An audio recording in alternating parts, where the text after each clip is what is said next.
Dorothy Must Die, Chapter 7. Monkeys, Ollie breathed, pointing out the tiny silhouettes that swooped and dove against the newsprint gray of an endless cloud that hovered just above the road. They're patrolling the bridge. I laughed nervously. Time to turn back, I guess. But I know we couldn't. Where would we go?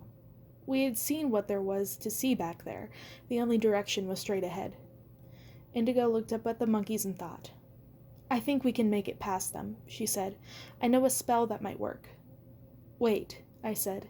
You can do magic? You didn't tell me that. Indigo cocked her head and raised her eyebrows like she was offended.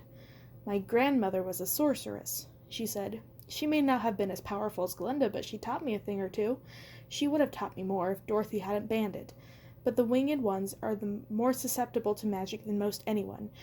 I think a misdirection charm will get us past them. She closed her eyes and raised her hands, moving her fingers in front of her in rapid, fluttery movements. I looked down at myself, waiting to see what would happen. Was I going to turn invisible or something? But nothing changed. After a minute, Indigo opened her eyes. I think we're good to go, she said. Just don't talk. Don't do anything that will attract attention. I don't think it worked, I said. It worked. Misdirection's not that powerful, but it will do the job. It won't hide us from them totally. It just makes us easy to overlook. They'll simply be distracted every time they look in our direction. Trust me. The thing is, I was having a really hard time concentrating on what she was saying, but I got the idea. Crossing the flying road was like trying to walk in a breeze. It rippled and dipped and swayed back and forth, and every time you lifted your foot, you had to wonder if there would be anything under it when you put it back down. Ollie was fine. He went scampering on ahead on all fours, as easily as if it were still on solid ground. Indigo didn't have too much trouble either. She was so squat and compact that it would take a wrecking ball to knock her over. But I was neither a monkey nor a munchkin, and I had to stretch my arms out at my sides to consider each step carefully. I didn't look down. I just kept my eyes on the road, the bricks yellower than ever, almost the dull gray of the sky. Well, I tried to. Unfortunately, it's hard to keep your eye trained on a moving target. Every time the narrow swath of road shifted, it revealed the water 1,000,000 feet below us, and still as menacing as ever. I didn't know which would be worse, the fall or what would be waiting for me underneath the surface of the nasty, slimy river. With every step, I wanted to panic. I wanted to sit down in the middle of the road and hug my legs to my knees and give up. But I wouldn't do any of those things. Tornado or no tornado, a girl from Kansas doesn't let much get to her. So I set my fear aside, put one foot in front of the other, and as the road carried me high into the sky, I felt myself becoming less and less afraid. I wasn't going to let anything as stupid as a breeze or a few wobbly bricks knock me off my feet. That's what it means to be from the prairie. It was something I had in common with Dorothy. I knew exactly how high I was when I felt my fingertips scraping clouds. After my dad left, my mom and I would watch Wheel of Fortune every night after dinner. I wasn't very good at it, but my mother always guessed the answer before the contestants. At the end of each episode, Pat would thank our sponsors, and as he reminded us about the joys of flying the friendly skies, an airplane would drift across the screen, bound for sunny Aruba or fabulous Orlando, or whatever floating in slow motion across the sunset pink landscape of fluffy clouds. I didn't like the idea of airplanes, and I didn't really want to go to Orlando anyway, but I'd always wondered what it'd be like to touch a cloud. Now I knew the answer to that, at least when it came to Oz clouds. It turned out they were just soft and fluffy as they looked on Wheel of Fortune, as solid as cotton balls, as they were nothing you'd want to curl up and take a nap on. Every time my fingers grazed one, it sent an icy shock up my arm and down my spine into my toes. Some of them were as small as party balloons, and others were as big as couch cushions, and soon they were so thick in the air I had to swat them out of my path in order to keep moving. Meanwhile, I could hear monkeys screeching, getting louder and louder. They were so close I could feel their wings flapping just inches above my head. Every now and then I'd hear a scream so loud it straightened my spine. The sour smell of monkey breath filled my nostrils. But Indigo's spell had worked. They were close enough to touch, but the monkeys were ignoring me, acting like I wasn't even there. Finally, the road began to curl on in itself, rising up to a tight coil until I came to the top and stepped onto a small, circular platform twice as wide around as a hula hoop. This was the top. I was so high up that even the monkeys were beneath me now. It was all downhill from here. Literally. At the far edge of the platform, the yellow road plunged back forward toward the ground at a steep, straight incline. The rough texture of the bricks suddenly slick and smooth. It was a yellow brick slide. But that was nothing in comparison to the sight on the horizon. The Emerald City came into view. Nothing I'd seen so far had prepared me for it.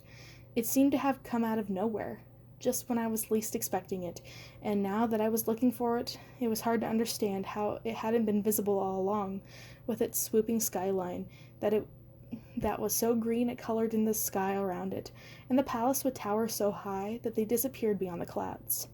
From up here, looking down on the city in the distance, you could almost forget everything that had gone wrong here. From up here, you could almost pretend that this was the Oz that should have been. But as much as I would have liked to stay up here forever with that fantasy, I knew the monkeys would spot me eventually if I didn't keep moving. I gulped, looking down. Just pretend you're going on a water slide in Aqualand, I told myself. It might have felt me a little better if I've actually been to Aqualand. My mom had never taken me.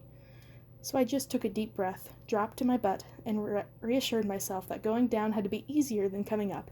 If nothing else, it would be faster. I closed my eyes and pushed off. My stomach dropped as I hurtled downward, the wind whipping across my face and gaining speed every second. At first I was terrified, but after a minute I inched my eyes open and saw the clouds whipping by as the ground approached at high velocity. Feeling a rush of exhilaration, I opened my mouth to whoop with joy and caught myself just in time to remember that the monkeys would hear me. Instead, I let out a quiet little squeal, grinning from ear to ear. I landed with a thump on solid ground where Indigo and Ollie were waiting for me, both looking a little shaky. That was actually sort of fun, I said, scooping myself up to my feet and dusting myself off. Indigo glared at me. Ollie looked away, and I instantly realized my mistake. He wasn't thinking about the slide or the thrill of survival, he was thinking about the monkeys. I wondered how it had felt for him to be so close to his people, and to not be able to look at them. The monkeys were evil, they were slaves, and some of them had probably been his friends once. Were his parents and his sisters up there somewhere? Had he recognized any of the voices that had cackled in his ears? Ollie, I said, I'm sorry. He shook his head like it was no big deal, but when he finally spoke, it was through gritted teeth, and I could tell he was angry. Maybe not at me, but it really didn't matter. I would do anything to get them back, he said quietly. Is there anyone in your life like that? Anyone you'd do anything to help, no matter what? I bit my lip and hesitated. There was a time when I would have said my mother. Now I wasn't sure. I had tried to help her so many times, had done everything I could to possibly think of, and none of it had worked. Not even a little. Now she was probably dead. I don't know, I finally said, feeling my face flush with shame. He cocked his head like he didn't believe me. It wasn't the answer he had expected. Indigo just rolled her eyes. I feel sorry for you, she said. I really do. We didn't really say anything after that. We just trudged on ahead. But I couldn't stop thinking about the question Ollie had asked me. I made a decision, a promise to myself. I couldn't help my mother anymore. If I'd ever had the chance, it was long gone now. But if I ever had the chance to help the monkeys, I would take it, no matter what it cost me. It was the least I could do. Not for him, but for myself. Just to say I had someone. When the road turned a few minutes later, we found ourselves in an apple orchard. The trees were lush and green in contrast to the icky cornfields. Huge red apples dangled temptingly from their branches, shiny and juicy looking. I stepped off the road, the grumbling in my stomach outweighing what I'd seen with that mutant corn. Star, still in my pocket, knew what was up too. She poked her nose out and chirped hungrily as I reached for a piece of fruit. For a split second, I thought I saw the tree blink. I snatched my hand back. I looked at the talking monkey next to me, remembering that anything here was possible. Did that tree just move? They talk too, but they've taken a vow of silence. Voluntarily? The princess felt that their conversation ruined the apple-eating experience and was therefore a violation of the happiness decree. What about their happiness? The trees, I mean. I think we all realized a little too late that the only happiness that matters is Dorothy's. Indigo chimed in. Ollie looked at me. I know you want to, but you can't. Is it poison, or is it forbidden? It's against the happiness decree. It's not worth the risk, Indigo said. But we need to eat, and Ollie needs his strength. No one is around. I plucked 2 apples and nodded at the tree, meeting its sad eyes. Thanks, I said. I handed one to Ollie, who took it and examined it unsure. The first bite melted in my mouth. It tasted like apple pie. Apple and cinnamon and sugar and butter all mosh-pitted around in my mouth. It was a magically delicious apple. Finally, something in Oz was actually as cool as advertised. It was too good to last.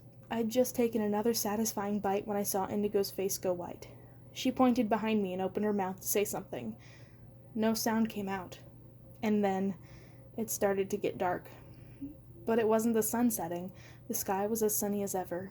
Instead, it was the world around us was being covered in shadows, starting with the yellow road. Then the shadows began to rise up from the ground, curling and inflating and twisting into forms. They were taking on shapes that looked oddly, eerily familiar to me.